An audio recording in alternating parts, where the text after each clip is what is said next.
The MVP is an award given to a player that is considered to be the best in the league. Over the years, we've seen some of the craziest seasons awarded with the MVP.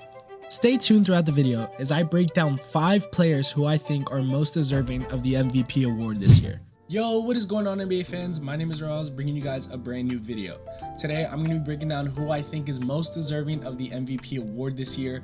If you guys have any comments or opinions about anything I say throughout the video, make sure to leave them down below in the comments, and let's get straight into the video. First on the list for this video, I've got Nikola Jokic. I'm going to start off every player for this video with the advanced metrics, his stats on the season, and then go on about what I think his play has meant to his team for the year. So for Jokic, he's averaged rounding up 29 points per game, 13 rebounds per game, and 11 assists. A crazy stat line for a big man. Triple-double average. He has a 128.4 offensive rating with a 30% usage rate on the year. That's a plus minus of 15. A plus minus of 15. That's MVP level impact. That's the reason why he's here on this video. 112.7 league average defensive rating. The reason why he's gonna have a mid to low level defensive rating is because all of his energy is going to be used on the offensive end. And I'm also going to make that argument for someone later in the video. Elite level scoring efficiency, elite level passing, elite level rebounding. Jokic is without a doubt the best big man in the league. Wemby is not quite there yet on Jokic's level. Jokic has already solidified himself in the Hall of Fame, I feel like. And now onto the team. The Nuggets are 38-24 this year. They have dropped a little bit. They're a little bit to 5th in the West now. Before they were about 3rd in the West. But most of this has to do with he missed 16 games due to injury with the left knee extension earlier in the year. I think it was against Miami. That was a big loss for the Nuggets. They looked like they were putting it all together. Their offseason moves just haven't really found their footing yet. Cam Johnson is still trying to find their way on that team. Just a lot with the Denver Nuggets has gone through Jokic and Jamal Murray, and I just feel like they aren't going to be able to hold all of it together, just them two. I mean, we've seen them go on a finals run together, but other teams have gotten a lot better since that, and I feel like Jokic has meant a lot to this team, which is why he is very well deserving of, I think, his 3rd or 4th MVP that he's, compared to the ones he's already won.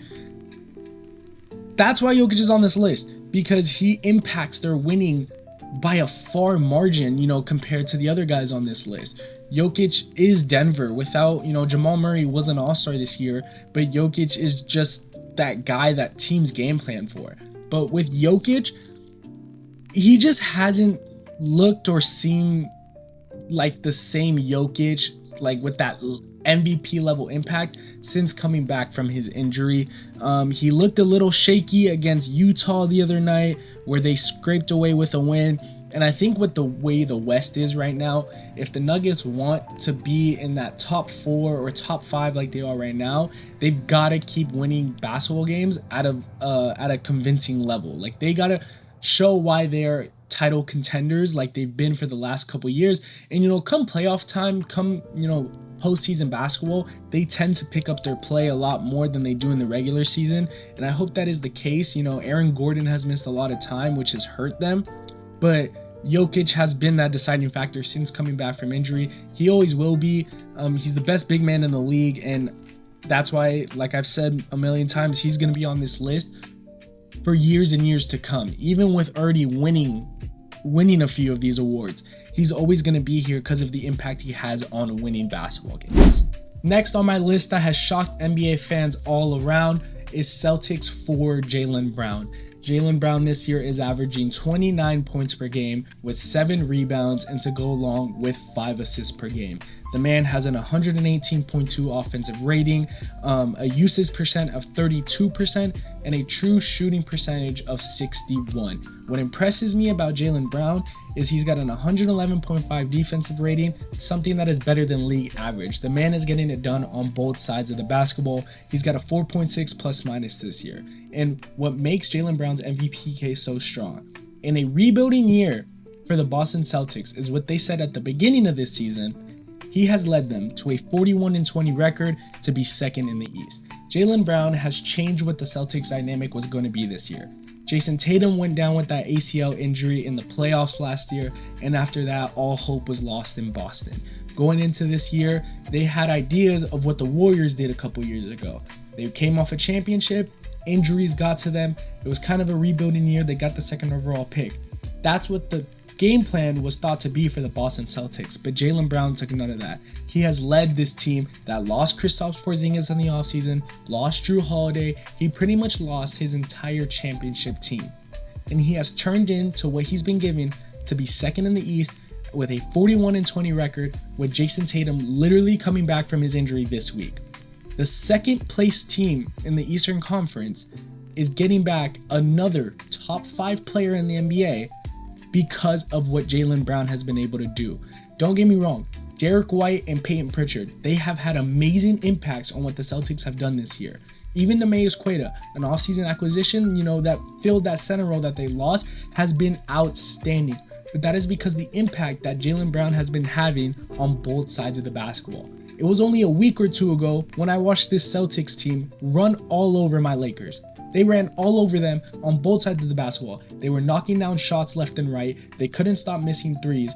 And their defensive intensity was something that I just couldn't get around, that Luka didn't know what to do, LeBron didn't know what to do, and that was all because of what Jaylen Brown is teaching them. Jaylen Brown is proving why he won that Finals MVP a couple years back, and he's proving why he deserves to be in this MVP race.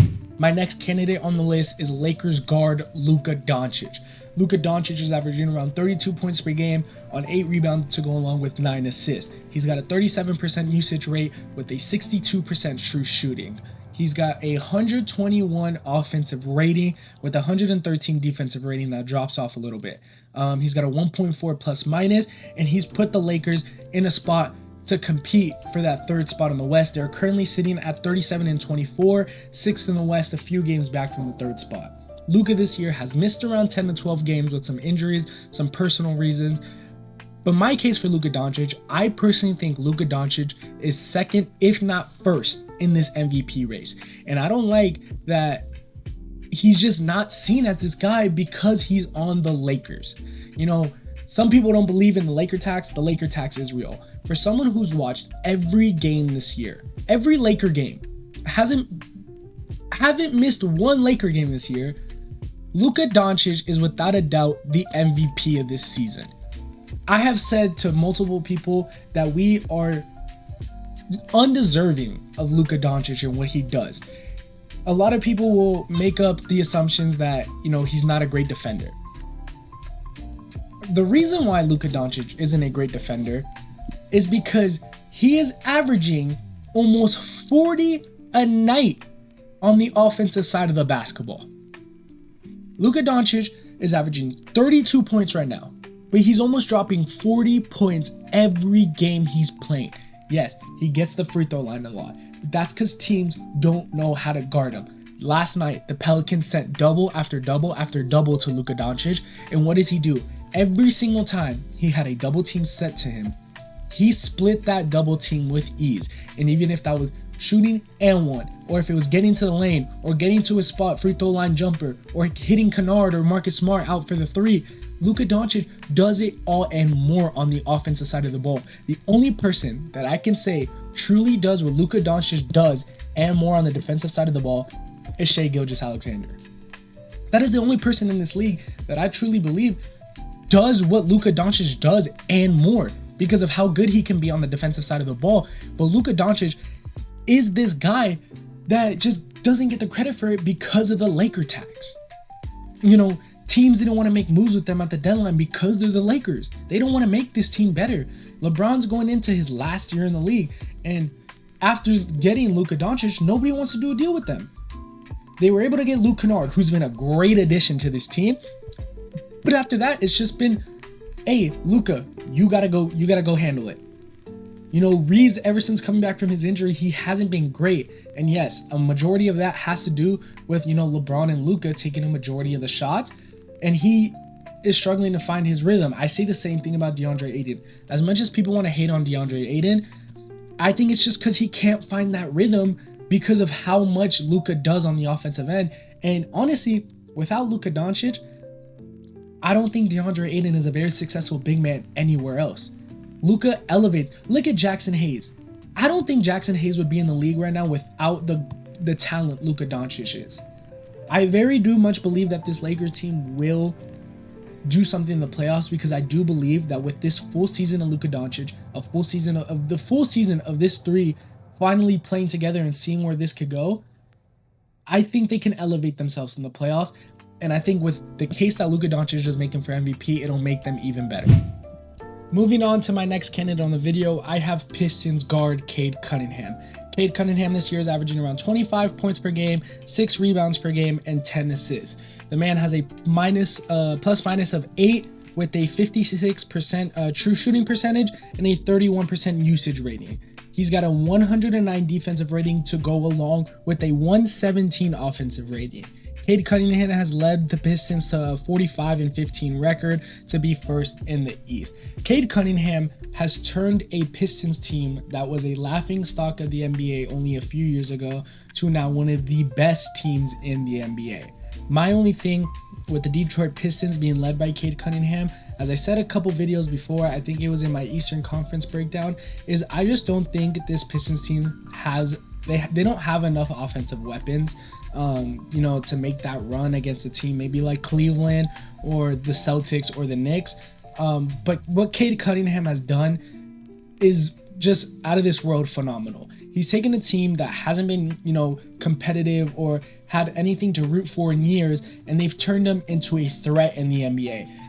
These guys get after it, and that is because of what Cade Cunningham does, not only on the offensive side of the ball. The man is amazing when it comes to the offensive side of the ball, but he also does it on the defensive side of the ball as well. Cade Cunningham, only in his third or fourth year in the league, was a former first overall pick, has really proven why he was worthy of that #1 draft spot. He's done it. He's, made the Pistons' job of rebuilding this roster a lot easier than it needed to be. And, what he's done with Jalen Duren, he's literally made the man an all-star. Cade Cunningham and Jalen Duren have led this Pistons to be great, and that surrounding cast with them, with the Sir Thompson, Tobias Harris, and all the other guys, have been phenomenal. I'm not taking anything away from Cade Cunningham, as he's having a great year. The man, just like I said about Luka Doncic, can drop 40 on any given night, and that scoring potential that he has will carry on with him for years and years to come. My thing with Cade Cunningham is I just don't think he's quite there yet in the MVP ladder. He is in the top 5 for me without a doubt. I just don't think he's quite there yet compared to the other guys like Jokic, Jaylen Brown, and Luka Doncic, and then the man I will be naming next. But Cade Cunningham has had a phenomenal year. Like I said, it's not easy to lead your team to the first seed in the East. Even, talks about being the best team in the NBA right now. But, there's always that rule. There's always that rule of the Phil Jackson rule. If you are not 40-20, or if you don't reach 40 wins before 20 losses, you are not a championship team. And Cade Cunningham has led that Pistons team to a 45-15 record without missing too many games. So he has made himself a great MVP case along with the other guys on this list. And last but certainly not least, the reigning MVP of the NBA, Shai Gilgeous-Alexander. Shai Gilgeous has averaged 32 points a game, 4 rebounds to go along with 6 assists this year. The man has a plus minus of 11. He's got a true shooting percentage of 69% with a usage rate of 33%. He has a 124 offensive rating with a defensive rating of 108. The man has been phenomenal. The Thunder are 48-15, first in the West. My only thing with Shai Gilgeous-Alexander this year is I just feel as if this Thunder team is too good even when he's not playing. That's my only thing that could keep him from winning the MVP this year, is that the Thunder team is so well built that they don't need him to be winning games right now. The Thunder have been winning games comfortably with SGA being missing these last 5 to 10 games or so. Shai, without a doubt, is a top 3 player in this league, even probably 1. I just feel like as if this year the way I see the MVP is if you take your MVP guy off of your team, can your team still be successful? You know, the most valuable player. When I look at Jokic, when I look at Luka, when I look at Jaylen Brown, when I look at those three guys, even Cade, I don't see their teams being as successful as the Thunder are without Shai Gilgeous. And that's no type of diss or anything towards Shai Gilgeous-Alexander. If anything, it's a compliment to how good the Thunder are at basketball. You know, these guys have the likelihood of going back to back this year, as they just, nobody has an answer for them. Nobody has an answer for them right now, and I don't think the Thunder team has been healthy once all year. I think they've had at least, 2 to 3 guys missing with injury. I haven't even seen AJ Mitchell play basketball in a good amount of time. I don't know if he's back or not, but this Thunder team is just too good. They're just too good. So I think that's what takes away from Shai Gilgeous' MVP case. But if anything, compared to last year, the man has got better. The only thing that's holding him back is injuries. 32 points per game, 4 rebounds per game, 6 assists. What I see and what takes what I see as the most important thing in these advanced metrics and these stats is the plus minus of 11. That means he has an 11-point positive differential when he is on the floor. That's what makes, that's what impacts winning right there. When Shai's on the floor, the Thunder can go on an 11-0 run, 20-0 run, whatever it is, because of the impact Shai has on winning. So, without a doubt, I think Shai Gilgeous is still top 3 in that MVP race. It's kind of all over the place right now. Obviously, I think with the MVP ladder should be Shai, Luka, and then it's just so up and down between Jokic and Jaylen Brown right now. But if I had to put someone at third, I think it would be Jaylen Brown, just because of how much of an impact he's had this year. But still, the season that Shai's having shouldn't be taken under, any criticism or any circumstances compared to the other guys, because of how good of a basketball player Shai Gilgeous has been and has become over these last few years. That's going to wrap it up for my video today. I hope you guys enjoyed. I know a lot of you are not going to agree with what I have to say, so make sure, leave them down in the comments. I want to see what you guys have to say, or if you agree, disagree with anything I said. Basketball is all about opinions, so just make sure to leave them down in the comments and I'll give you guys a reply. I hope you guys enjoyed the video, and I'll see you guys in the next one. Peace.